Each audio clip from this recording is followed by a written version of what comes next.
Hi, how are you? So good. By the way, Kelly, I love your red wall. I do a musical called Heathers, and I red is a big color for me. This is my kitchen wall. So, Well done. and thank you so much for joining us. I actually watched your film, Don't Turn Out the Lights, on my birthday this past weekend, which is kind of ironic. Well, I hope it was you almost went to the Blue Light Festival for your birthday. Wait, before you start, where's that accent from? Georgia, I'm from Texas, so every time I hear an accent, my body just goes, I feel at home. fellow Southerner. Fellow Southerner always hears an accent and knows you're home. Right, right, right. All right, so tell me about this movie. How did it kind of unfold when you started creating it? There had been a couple of incidents in my life that had stuck with me, actually growing up in the South in Texas. My father was a geologist and a paleontologist for Shell Oil, and so he was a man of science, but he was deeply religious. And I would always ask him as a kid, well, is it possible Bigfoot exists? What about the Loch Ness Monster? All these things. My dad said science should never stop hunting. Science needs to keep looking. And then one day, my father told me years later that he in the middle of the night he had a dream that he saw the angel of death, and that the next morning his phone rang and his father, my grandfather, had told him my grandmother had passed away.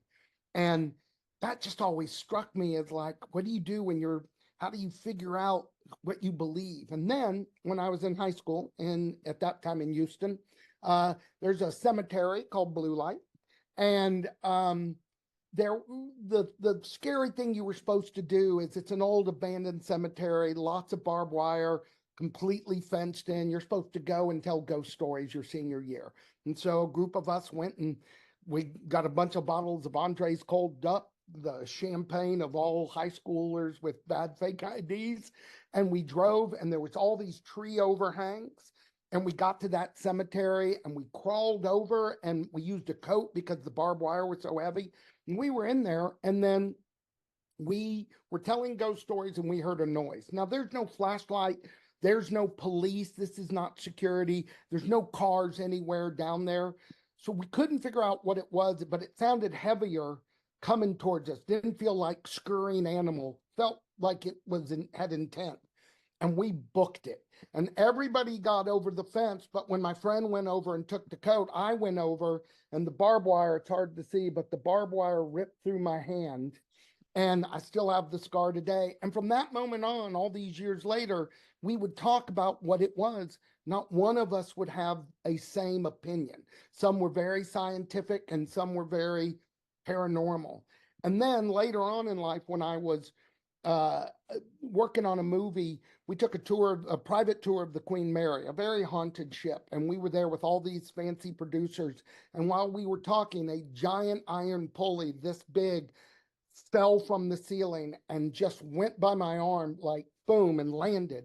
And the tour guide's eyes got big and was like, oh, we should go. We drove from Long Beach back to Beverly Hills. And for that hour and a half drive, everyone had a different opinion.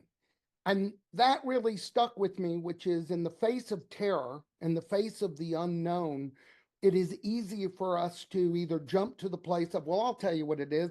Remember those racist assholes who we met with? Those guys, they're just messing. Remember that small town? They're screwing. It's hard to keep getting more and more to the place where you think it could be the paranormal. But all of our lives, we have somebody in our own family who will tell a story, who will say, well, Mima used to say that up in the Appalachian Mountains, there was this thing. And so I just was driven by wanting to take a group of sort of seven unknown great young actors, fresh out of college, and some not even out of college. And I just wanted to go take an RV and us go tell that story there and infuse it with, it was so real to me because if people started asking me, well, what did you think happened to you there? What did you think this happened? I have theories. My theories don't match my friends. One of us is right. Right, right. And I definitely see that because I love that the thing outside never actually is revealed. Because you can put something on screen, but it's never as scary as something you can cook up. I think that's the thing, is that when we're, it's the human nature of fear. It's why we tell ghost stories, why you're out there and you see something in the sky, and maybe that thing in the sky was a UFO, maybe it's a falling star, maybe it's a comet, but you will have your interpretation. And a lot of times we're fearful of wanting to tell somebody something that sounds too crazy. And so I just thought that was, I had a very clear opinion in my head of what was going on, and the cast every day would ask, and I would say, not my job to explain to you your journey. It's your job to just interpret what was going on for you. Right, right. And speaking of, you mentioned the noise that you heard in the combination of noises that, it so influences a movie. And when they're in that RV, can you tell me about how the sound was created that's outside? So some of it was real. I mean, this was a low budget movie. So when you're talking about practical, you were talking about an RV trapped in the woods. And, if you want to not leave the RV, just stay there. We didn't tell the cast when we were going to bang. And so we had people that were up on the roof of the RV. We had people behind. We had shake, rattle. So they'd be sitting there and be having a dialogue, and we would attack, and their reaction was a real reaction.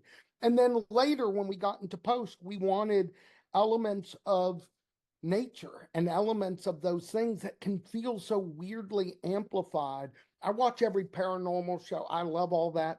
And it's always those things. You see the Bigfoot hunters, and they're out there and they're trying to hear something, and they'll hear a sound that you're like, well, that could have been a monkey, that could have been a dog. Like, I don't know what they heard, but sound is so fearful.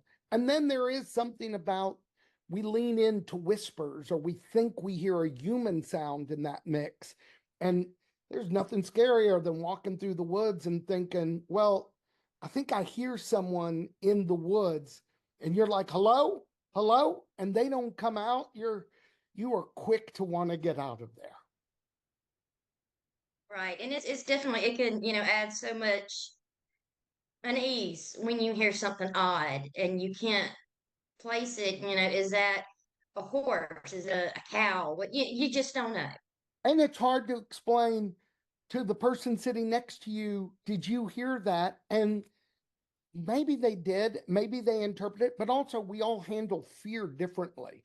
It's almost like if my kid, I have two kids, and if they are like, I'm afraid, your job is not to be able to go, I am too. Your job is to be like, everything's fine.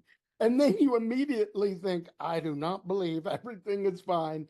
But for them, so I think that that's also what happens. And then when you begin to think your friends are messing with you, then you go through those areas of anger, you go through the distrust. But if you can find enough suspects along the way that it could be, you're going to go through that checklist.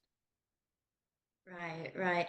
Can you discuss a little bit about the ending? I know this won't come out until the movie comes out, so could you tell us? What do you want to know? What is your interpretation of how it ends? Because it's kind of left it's left ambiguous a little bit, but not completely. It's, I you know what I think mean? I think that in my mind, it's a perfectly satisfying ending from how my DNA constructed. For a lot of people watching it, it can be that sense of, well, did she make it? Was that a final girl who finally got to the one place? Was she ever out of that one place? I'm a big believer that places can feel haunted and eerie and can mess with you, and that sense of that Bermuda Triangle. So I think that it was always just wanting to beg that question of what happened. A lot of times when we would be driving, you'd see a car just abandoned on the side of the road in the middle of nowhere, like a nice car. And you'd think, well, what happened to those people? And why didn't they come back and get this car?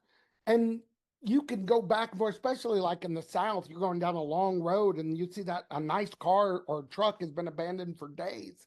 And I think that was kind of the ending I wanted, which was second group of friends driving by. having a reaction of noticing and then going from there. Right. Fantastic. Well, I appreciate your answers. They were great. And I know people are going to love it because everybody. Thank you. Listen, I appreciate you taking the time. Anytime you do an indie movie, and horror's my favorite, but anytime you do a real indie movie, you're just wanting to get word out for people who are fans. We got to show this at Screamfest UK, was the only time we got to see it with an audience, and they were fantastic, and you feel uplifted to be like, that's why I love horror films. You gotta love the horror genre. They're fans. You don't get any better than that. That is 100% accurate.